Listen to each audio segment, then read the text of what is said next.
পাটনা থেকে এ রাজ্যে ঢুকছে জাল ওষুধ, এমন প্রমাণ পাওয়া গেল আমতার একটি ঘটনায়। বৃহস্পতিবার আমতার একটি ওষুধ সরবরাহকারী সংস্থার গোডাউনে হানা দিয়েছিল ড্রাগ কন্ট্রোল বোর্ডের আধিকারিকরা। সেখান থেকে 17 লক্ষ টাকার জাল ওষুধ বাজেয়াপ্ত হয়। ঘটনাস্থল থেকে মালিককে গ্রেফতার করা হয়। কিভাবে এই জাল ওষুধের গোডাউনের হদিশ পেলেন ড্রাগ কন্ট্রোল বোর্ডের তদন্তকারীরা? সম্প্রতি একটি নামী ওষুধ প্রস্তুতকারী সংস্থার ব্লাড প্রেশারের ওষুধের কিউআর কোড জাল হয়।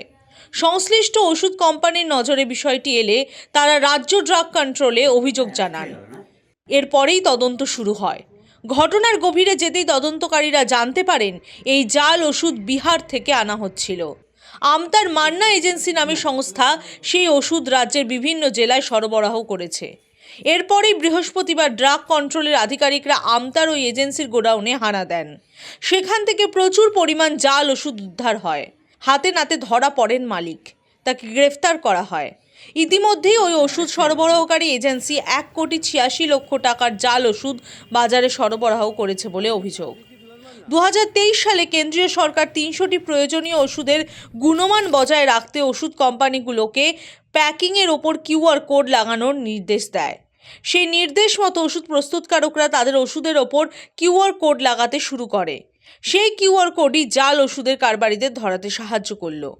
জাল ওষুধ থেকে কিভাবে বাঁচবেন এই বিষয়ে জানালেন নারায়ণা হাসপাতালের চিকিৎসক।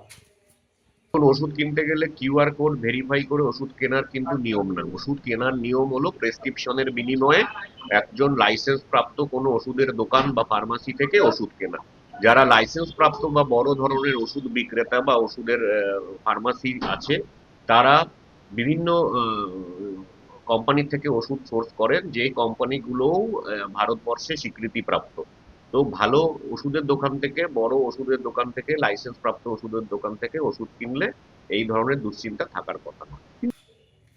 হাওড়া থেকে দেবাশিস গুছাইতের রিপোর্ট, দ্য ওয়াল।